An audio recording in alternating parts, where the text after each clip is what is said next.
bilang ako ay mula sa batch 2012 Gamlay, na may ibig sabihin na kakayahang kumilos o gumalaw.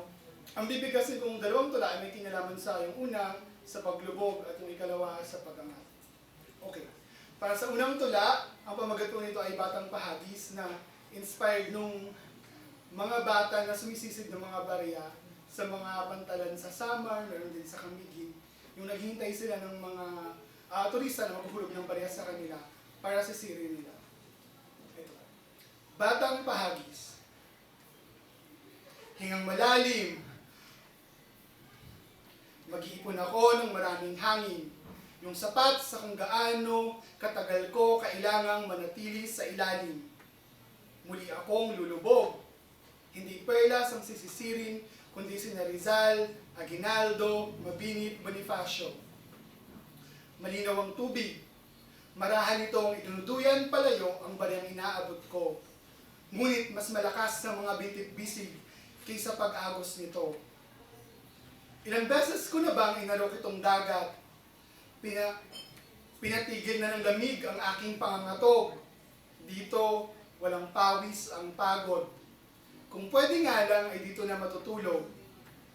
10 piso ang nakuyom sa palad. Kailangang umahon na ako. Salamat po. Ang pangalawang tula ko naman po ay tungkol sa pag-angat na kamakailan lang nasulat matapos dumalo sa isang team building exercise sa kumpanya. Ang pamagat po nito ay wall climbing. Nakaharap kang muli sa pagtalikod, tinitingala ang taas na kailangan sa paglayo. Sa iyong pag-akyat ay iniiwan ang isang pangako ng pagtanggap. Pinipili na tumuntong sa makikitid na alinlangan at kumapit sa iba't ibang dahilan. Pinipilit labanan ang grabedad na sinusuyo kang magpatihulog sa pagtitiwala. Ano ang isisigaw ko sa hindi mo pagsuko sa pagsuko? Walang nakasulat na babala sa pader na hinaharap.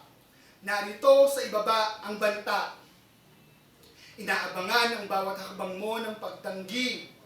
Nililipad ng tingin ang pasubaling lumalawak sa pagitan natin.